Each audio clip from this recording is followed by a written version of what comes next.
Hi folks, I'd like to share some ideas with you that I've come across and what I've experienced as being a fitness instructor and as being a martial arts instructor.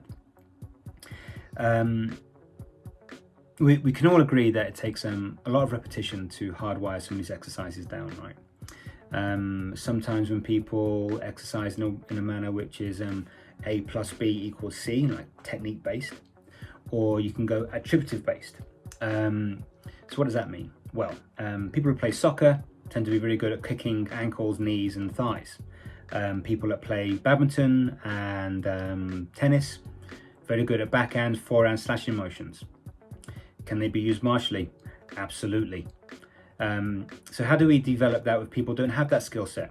Well, they can do martial arts training for sure, absolutely, and which is what we will be teaching them as well. But what I developed was a couple of exercises which will help with promoting the principle of timing, the true time is the hand before the arm, before the body, before the foot, and some torsion development exercises, and then one which is a nice exercise just to work on increasing your heart rate, but it does have some practical application as well, which you'll be able to see. So without further ado, I will share these with you. And if you like them, cool. If you don't, leave them.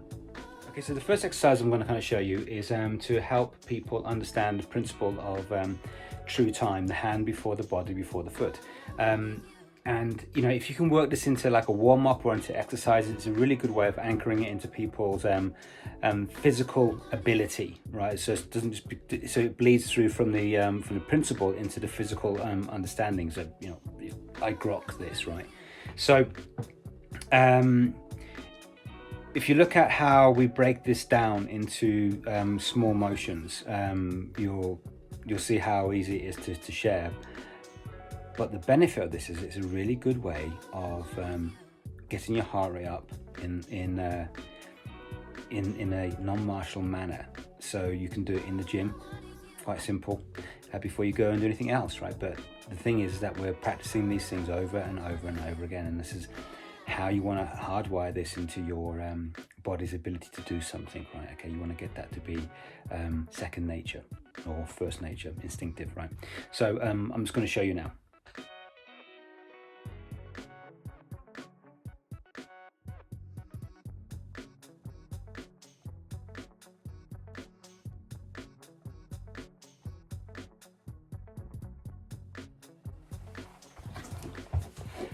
Right, so I've had to move the camera around like this so I can get my feet in. There's a bit of a short space in here. So anyway, here we go.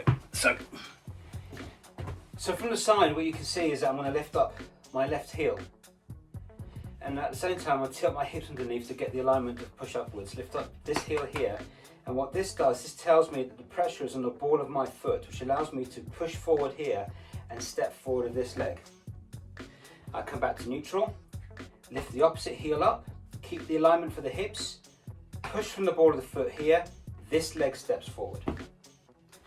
So I'm essentially changing the left lead to the right lead, and then the right lead to the left lead. So there we go, okay? So we're just changing our leads as we're stepping forward. What this allows me to do is if I'm standing in front of you and I need to sort of change my lead, it's hard for people to sort of kind of see, especially if you're just shifting your load from one foot to the other foot, right? So it's a really good way to understand if you want to sort of change your lead as you're moving forward, okay? So there you go. That's quite a simple idea. It works quite well. Now, we're going to bring it up into, as I'm talking to you now I'm going to use my hands, okay? Now, what you're going to see is I'm going to put both hands forward at the same time. I call this the pike man because it's having a long pike or a long staff with a pointy bit at the end, and you shift it forward. However, what I'm going to do is put both hands up as if I'm reaching forward. Now you see this in lots of different applications. Silat, it's been usurped in different areas. I'm doing the same thing, but it's a way of bringing it into an exercise. So, right, getting back up. It's good to be alive. Right, so from here, I'm going to lift up my right heel, neutral hips. Actually, if anything, I'm really tilting them up underneath there, so I've got this upward force like this. Lifting up my right heel, then my hands move out first. So this is a great way of teaching people hands before the body. You want to limit this type of motion from people, because what you'll see that when they're feeding in punches from neutral position, you'll see this body lean first. You want to try and get that out of the way, and a good way of practicing it is in this exercise. So lift that heel up, tilt underneath here, the hands move first, and then you step. Opposite side and step. Opposite side and step, and keep doing this. Boom. And then what you can do as well is like load that lead leg, and you can find yourself in this position here. Okay? Right, so from that position there, the next exercise I call is the jackknife.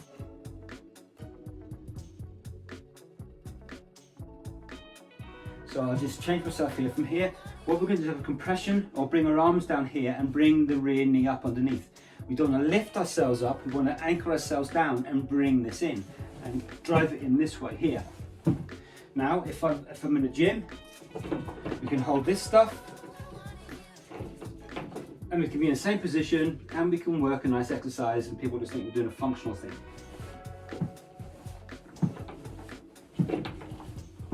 Change lead, and again.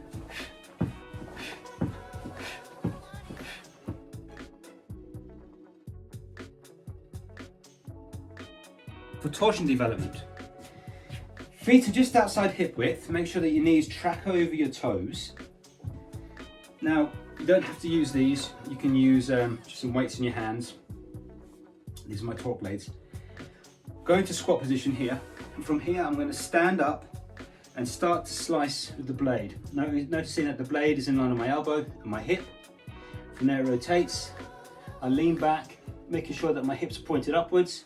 All the load is taken on my quad. I come back down into this position here. Shift my load over and go into a squat position. Exhaling on the way down.